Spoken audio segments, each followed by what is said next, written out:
Trouxe a Bíblia? Pode ser assim no papel, pode ser no smartphone. Vamos estudar a palavra de Deus. Quero que você encontre aí Mateus capítulo 27, por favor. Vou fazer uma breve introdução, porque eu estou dando sequência à série As Expressões de Jesus. Estão lembrados? Nós já pregamos aqui as seguintes expressões: por minha causa, lembram? Bem-aventurados sois vós quando por minha causa. Já pregamos aqui a minha casa, quando Jesus disse: a minha casa será chamada casa de oração para todos os povos. E eu quero que você se sinta muito bem aqui, porque essa aqui é a casa do Pai. E se você é filho de Deus, filha de Deus, então você tem que se sentir bem. E eu tenho a obrigação de fazer com que você se sinta bem. E não é só para com você. O Pingitur, vem aqui perto um pouquinho. É para com você também que está aí acompanhando pela internet. Nesse momento, você também está na casa do Senhor. E a casa do Senhor é para todos nós. Eu me lembro de ter pregado também o tema Estarás comigo. E expliquei que Jesus prometeu ao ladrão que se arrependeu que o ladrão haveria de estar com ele no paraíso. E que não foi naquele dia, como muitos pensam, mas que foi uma promessa para o futuro. E eu preguei também, não chores. Me lembro de naquele dia ter dito que quando Deus diz não, é porque atrás do não de Deus há alguma bênção. Ele disse, não chores para a mulher, porque atrás desse não, ele estava dizendo, eu vou ressuscitar o teu filho. Preguei também um tema impressionante, que foi mais que vencedor. Me lembro de ter falado de Ayrton Senna, que foi um grande vencedor, mas o mais que vencedor é aquele que tem o nome no tabernáculo de Deus, de onde jamais será tirado, amém? Preguei em seguida o tema status de cristão e mente de ímpio. Pessoas que se parecem com cristãos, mas que na verdade não o são. E por último, aliás, antes do último, eu falei sobre maior e menor. E contei de João Batista, e Jesus falou que o menor no reino de Deus será maior do que João. O que é o menor? O menor é o servo.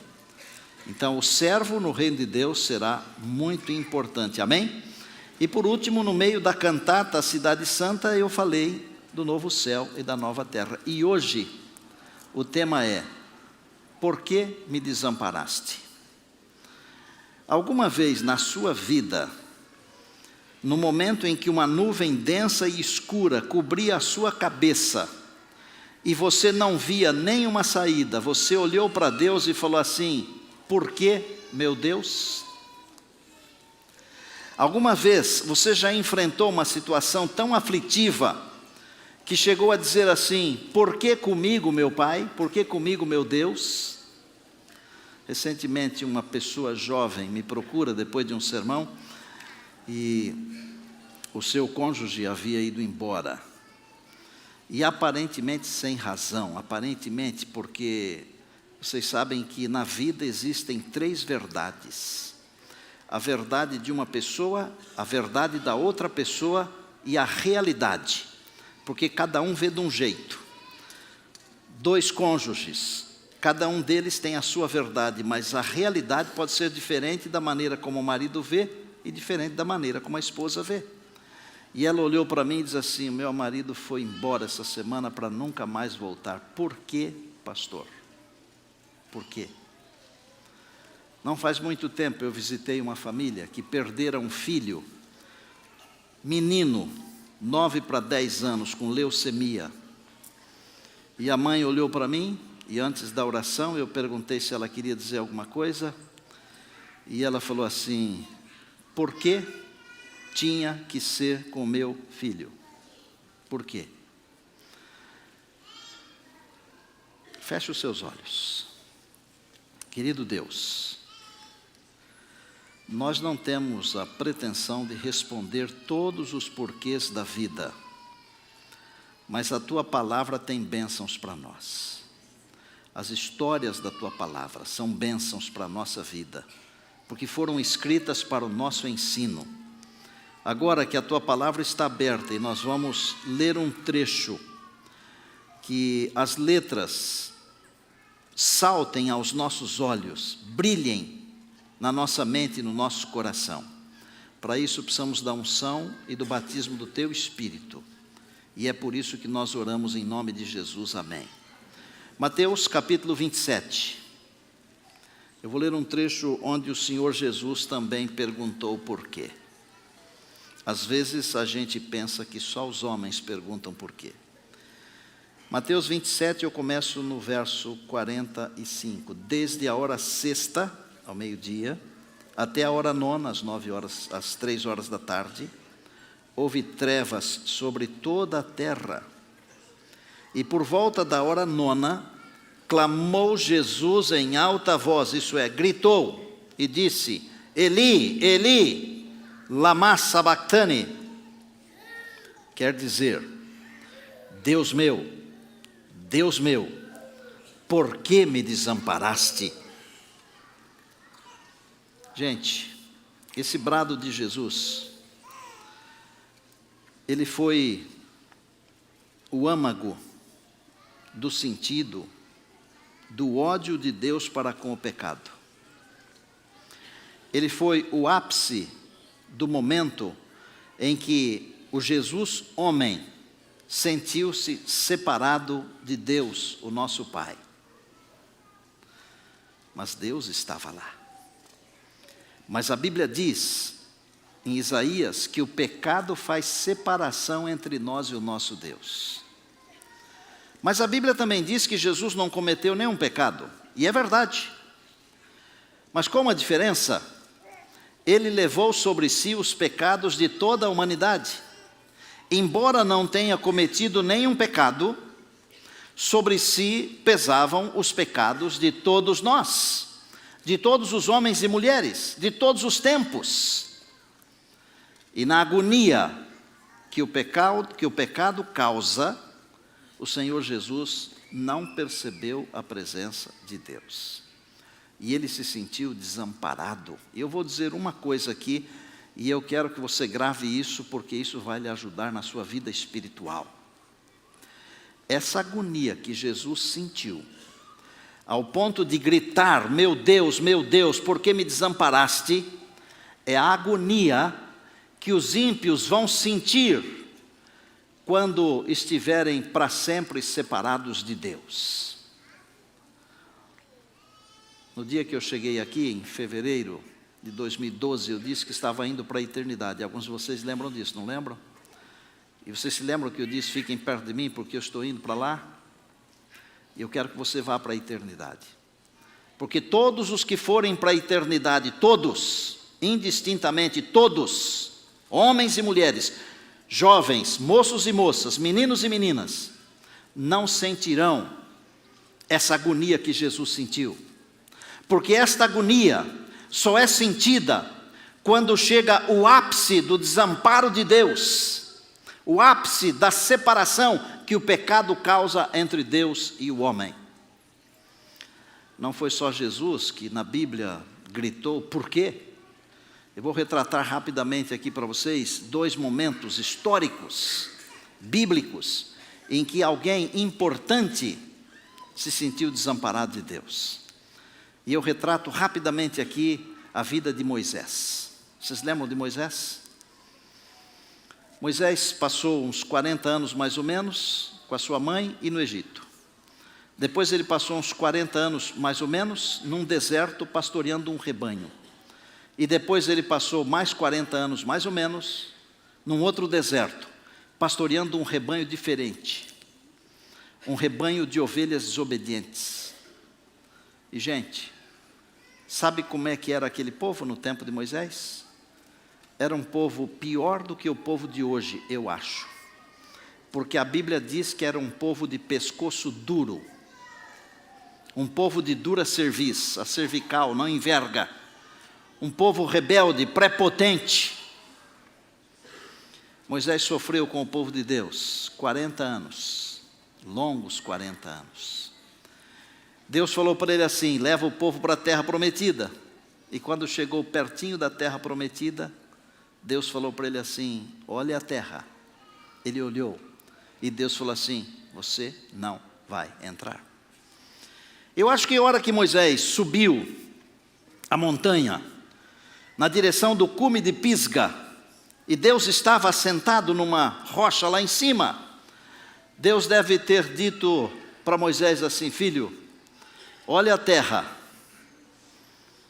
toda ela, mas você não vai entrar. E Moisés deve ter falado assim: por quê? Por que não posso entrar? Porque você pecou, mas eu não pedi perdão? Pediu. O Senhor não perdoou? Perdoou. Por quê? Sabem por que Moisés não entrou na terra prometida? E eu vou dar uma visão para você aqui que você não vai encontrar em lugar nenhum. Mas eu estou aqui para dar uma visão que você não encontra em lugar nenhum. Porque se você encontrasse em algum lugar, você não precisaria vir aqui. E a visão que eu vou lhe dar é a seguinte: Deus não permitiu que Moisés entrasse na terra, porque Deus tinha um negócio muito melhor para dar para ele do que a terra. Às vezes Deus não dá o que eu peço, porque Deus tem uma coisa muito melhor para dar para mim. Compreende? Às vezes eu busco tanto uma coisa, mas Deus sabe que aquilo que eu estou buscando durante toda a minha vida não me ajudaria na minha salvação, e Deus me dá outra coisa. Porque Deus está preocupado não apenas com a minha vida de 120 anos aqui, Deus está preocupado com a minha vida eterna. E se você lê a Bíblia, acho que lê, acho não, você lê, você descobre na Bíblia que em Judas, Moisés está sendo ressuscitado pelo Senhor que o sepultou lá no monte. E você descobre em Mateus que Moisés aparece vivo no monte da transfiguração. Quando Deus não dá algo que eu quero, é porque Deus tem uma coisa melhor para me dar. Se você quiser perguntar por quê, pode perguntar. Mas mesmo que você não tenha a resposta, continue confiando em Deus, porque Deus tem o melhor para você, como Ele tem o melhor para mim, Ele tem o melhor para nós. Olha a vida de Jó, por exemplo. A Bíblia chama Jó de homem íntegro, reto, temente a Deus e que se desvia do mal. Não é um pecado acontecer uma coisa ruim com um homem reto, temente a Deus, um homem fiel que se desvia do mal? É um pecado. Porque para um homem desses, não deveria acontecer nada de ruim, só coisas boas. Mas a Bíblia retrata que num só dia os seus filhos morreram. A Bíblia retrata que num só dia ele perdeu tudo que tinha. A Bíblia diz também que ele ficou muito doente, ele perdeu a saúde.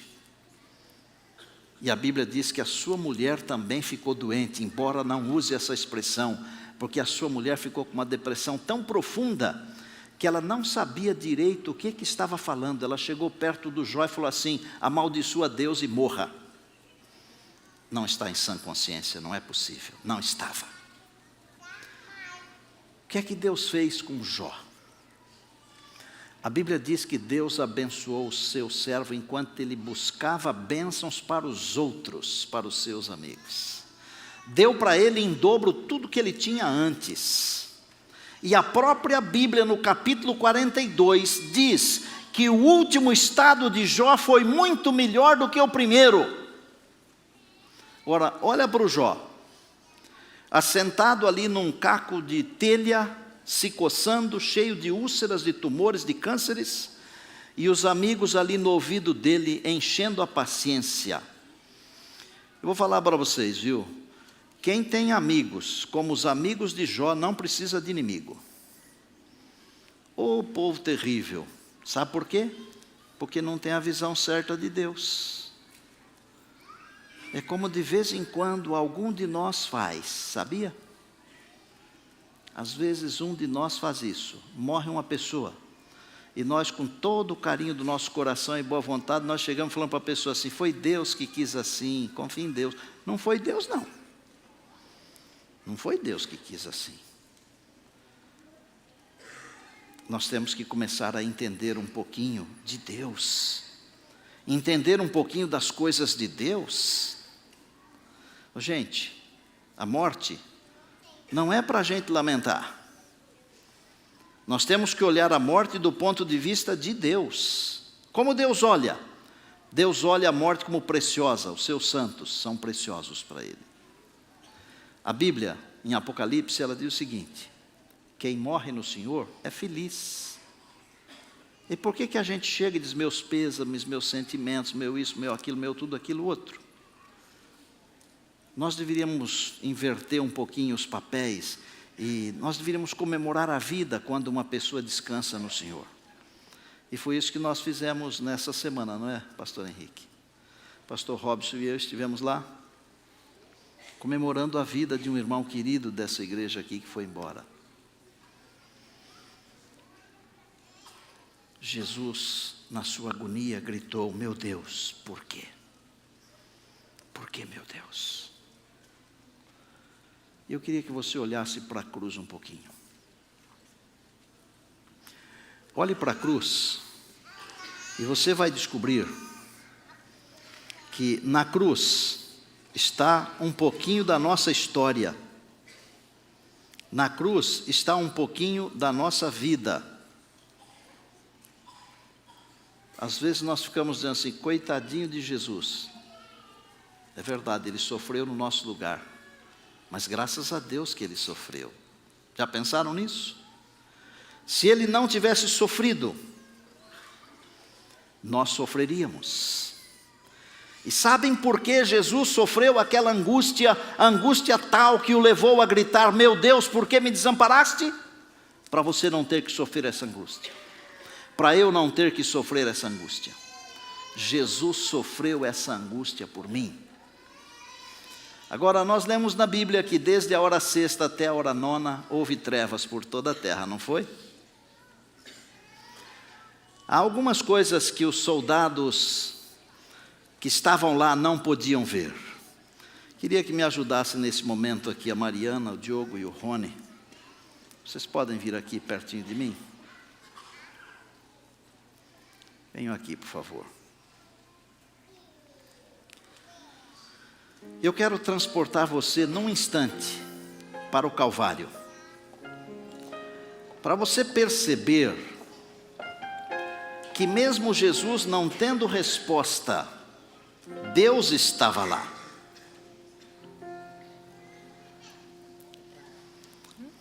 A turba enfurecida, o sofrimento, a natureza chorando, o sol se escondendo para não ver o seu autor sofrer. Mas havia algo que os olhos dos soldados não podiam ver. Por trás daquela violenta provação, alguém estava lá, assistindo tudo. Por trás das surras e deboches, por trás das palavras cruéis e dos golpes, alguém estava lá, ouvindo o coração do nosso Salvador e sentindo a sua agonia.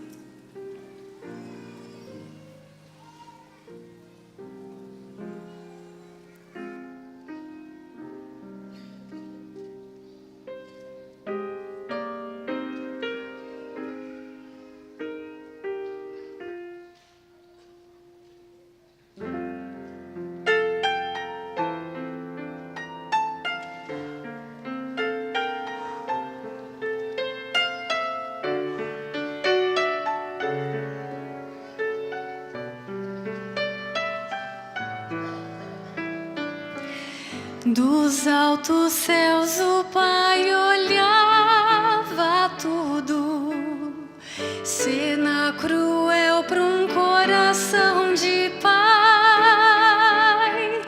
com risos e deboches o feriam, tamanha dor sentiu o Pai. Deus via suas faces de desprezo e a coroa que Jesus ganhou.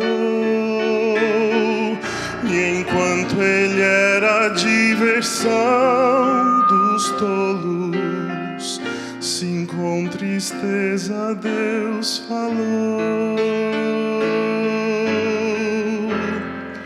Este é meu filho que torturais, este é meu filho que coroais de tanta dor.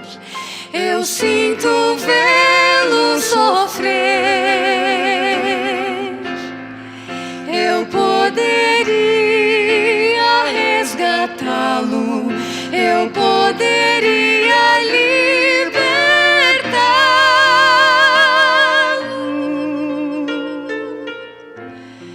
mas escolhi deixá-lo morrer.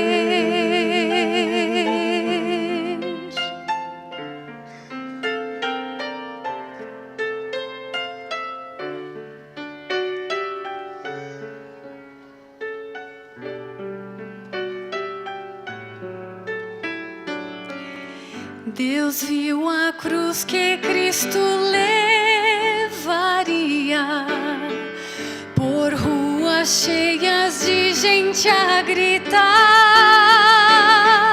E enquanto ele caminhava ao monte, os céus ouviram Deus falar: não sabeis, Este é meu filho que torturais, este é meu filho que coroais de tanta dor. Eu sinto vê-lo sofrer. Escolhi Eu poderia resgatá-lo, mesmo assim eu poderia libertá-lo,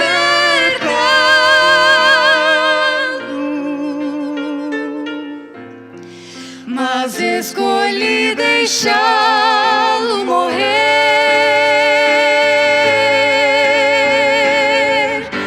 Não sabeis que este é seu corpo e sangue, dado por vossas transgressões. Não sabeis que este é meu filho amado,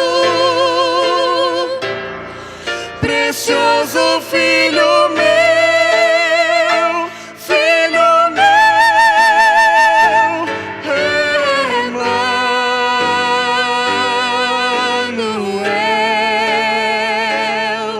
Emanuel, Emanuel,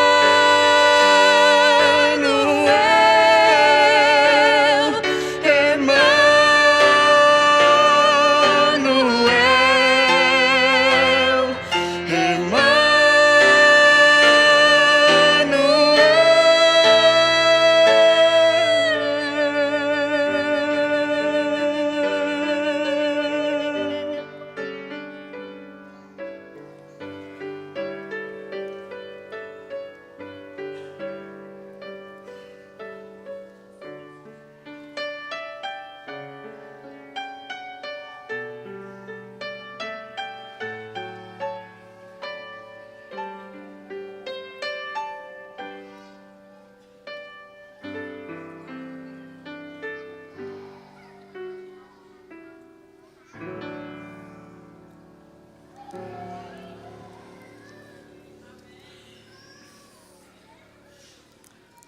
Eu senti vontade de aplaudir e não vou fazê-lo porque é um momento muito sensível esse. Obrigado. Vocês foram maravilhosos. Obrigado. Por que me desamparaste? O Senhor Jesus não ouviu a resposta, mas você está ouvindo agora. No meio das trevas que envolviam a terra e a cruz, estava o nosso Deus, o Pai. E Ele falou: este é o meu filho. Eu poderia libertá-lo, mas eu escolhi deixá-lo morrer. Muitas vezes, na nossa vida, nós também não ouvimos a resposta de Deus aos nossos porquês. Eu perdi uma cunhada faz uma porção de anos, a Branca. O nome dela era Ivani. Ela lutou uns 4 anos e meio com um câncer. E nós perdemos a batalha. E meu irmão ficou viúvo, com 3 filhos. Um adolescente ainda, na pré-adolescência. E quantas vezes o meu irmão perguntou por quê? Me lembro quando nós fomos depositá-la no lugar de descanso. O sol estava se pondo, sol grandão, vermelho, bonito.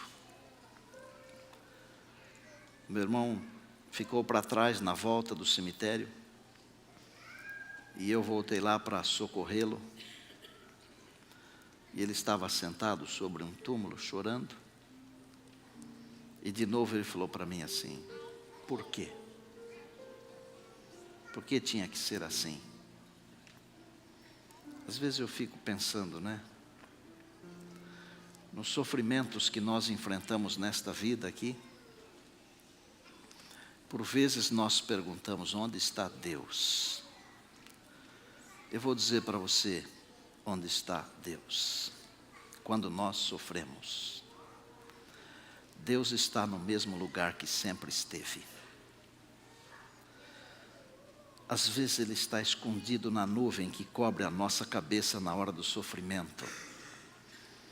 E assim como Ele falou de Jesus: este é o meu filho, Ele fala de mim e de você: esse é meu filho, que está sofrendo. É a minha filha que está sofrendo. Nós não conseguimos ouvir porque a nuvem é muito densa. Mas Deus prometeu estar conosco todos os dias até a consumação dos séculos. Às vezes os nossos filhos se envolvem com coisas que não deveriam se envolver. Às vezes eles vão por caminhos que nós não ensinamos. Na próxima segunda eu vou até uma cidade litorânea, aqui perto de São Paulo, acho que é Peruíbe. Eu vou pregar numa clínica de recuperação. Tem 25 jovens lá. Não se assustem. 23 dos 25 já passaram pelos bancos da Igreja Adventista do Sétimo Dia. Que tal? Os pais desses meninos, às vezes eles perguntam: por quê? Será que fui eu que errei? Nós vivemos debaixo da égide de um conflito. Nem sempre nós colhemos o que semeamos. Às vezes nós temos que colher de outras sementes que não semeamos. Eu quero terminar e dizer a você que se um dia você não conseguir ouvir a voz de Deus respondendo às suas perguntas, não pense que Deus abandonou você e que foi embora. É comum aos seres humanos não ouvirmos Deus respondendo. O próprio Filho de Deus gritou e não ouviu. Confie em Deus.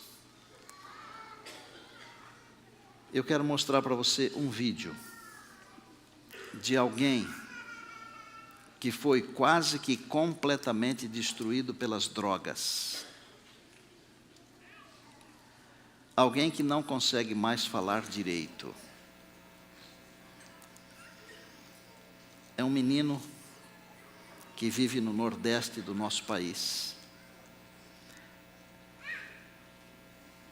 Deixa rodar o vídeo que é melhor do que eu falar. Roda aí para mim. Existem pessoas que não vencem pelo talento, vencem pela garra.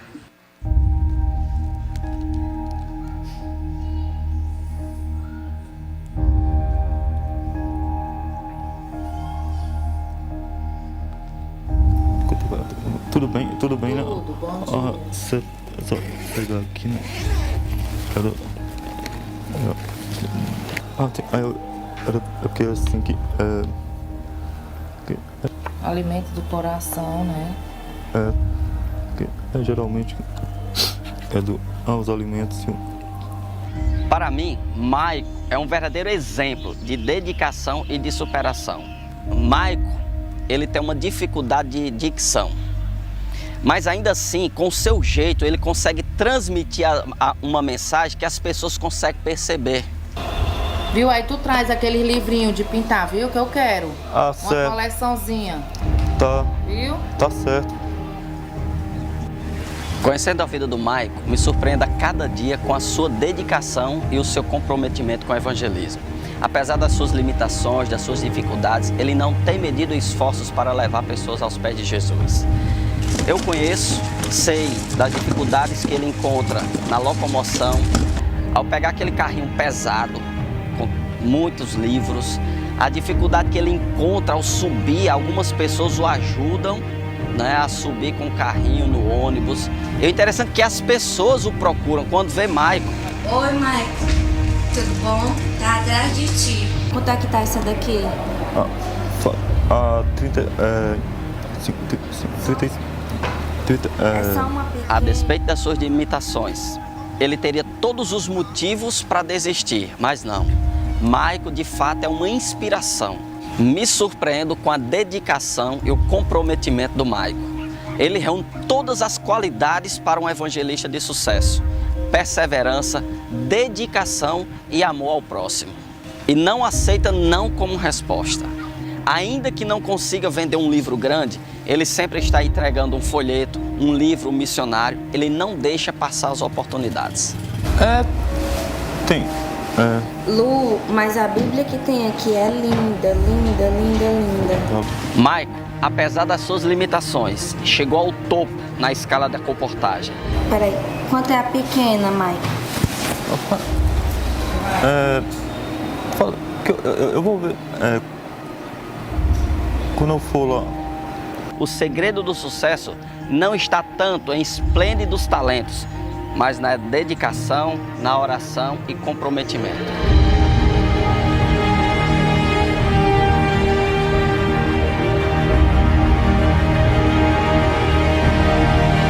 De uma coisa eu tenho certeza: esse homem vai além do que ele pode.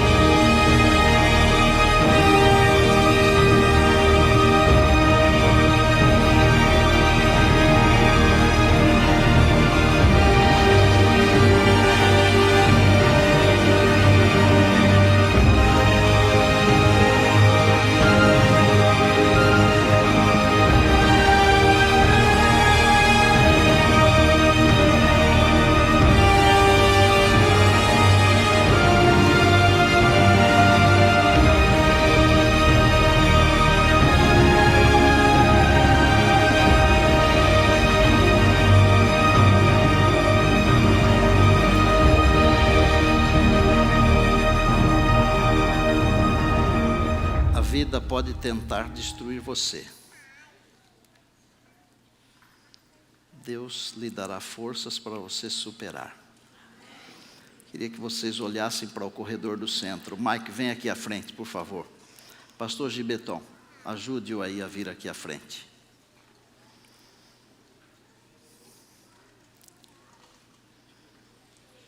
Esse é o homem que passou anos e anos nas drogas, mas hoje é um servo de Deus. Superou seus limites e está vencendo dia a dia. Pastor Laércio, ajuda aí por bondade. Está vencendo dia a dia.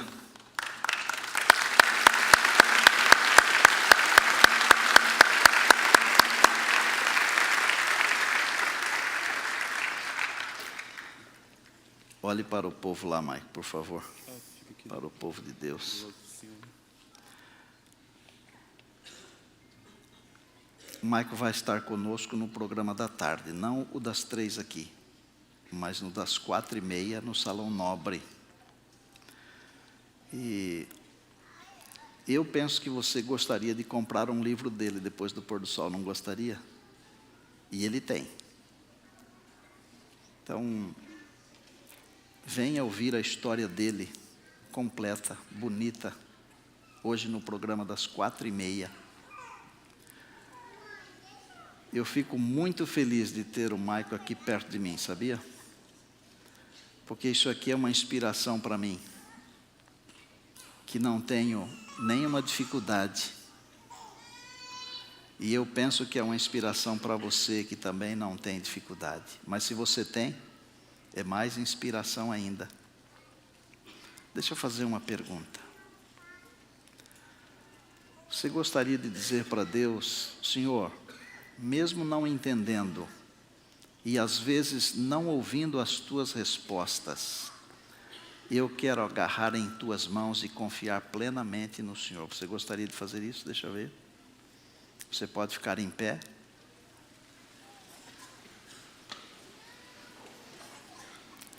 Antes de orar, eu vou repetir. Mike estará conosco no programa da tarde, às 4h30, no Salão Nobre. Hoje eu o presenteei com meu livro novo. Mas eu vou pedir para um dos meus associados comprar um livro dele hoje, depois do pôr do sol, com meu dinheiro. Porque não basta apenas eu dizer que ele é uma inspiração para mim. Eu quero apoiar para que ele continue essa jornada. E não é fácil levar um carrinho como esses, precisando de ajuda para entrar no ônibus. E quer saber? Quem procura o Mike tem que chegar na casa dele até às 6h da manhã, porque se chegar depois, ele já foi trabalhar. Feche os seus olhos.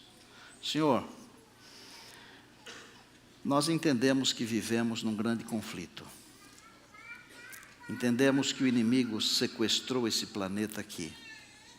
Entendemos que as nuvens são tão escuras e densas que nós não conseguimos, às vezes, perceber a Tua presença. Não conseguimos ouvir a Tua voz nos respondendo. Mas, Senhor, nós estendemos a nossa mão agora porque nós queremos segurar a Tua mão. Nós confiamos na Tua palavra porque o Senhor disse que estaria conosco todos os dias, até o final. A prova de que nós podemos ser renovados, reerguidos, e que nós podemos lutar e superar nossos limites e chegar ao topo. O Maico está aqui como prova disso, prova viva. Eu quero que o Senhor continue abençoando o Maico. Mas eu quero que o Senhor nos abençoe também a todos nós, nas nossas preocupações e talvez nas nossas limitações. Nós queremos também ser missionários, porque queremos que Jesus venha, e Jesus só virá quando o Evangelho for pregado em todo o mundo. Desperta-nos, e de alguma maneira, nós queremos ser gratos, porque um dia Jesus enfrentou a separação do Pai por causa do nosso pecado pessoal. Nós entregamos a nossa vida aos Teus cuidados, confiantes e agradecidos, que um dia desses, nós não precisaremos mais ter uma nuvem escura sobre a nossa cabeça, mas teremos sim uma coroa de glória. Estaremos com Jesus para todos sempre. Abençoa a obra de publicações, que os nossos comportores tenham a Tua unção. Nós oramos agradecidos e oramos pelo Maico em nome de Jesus. Amém.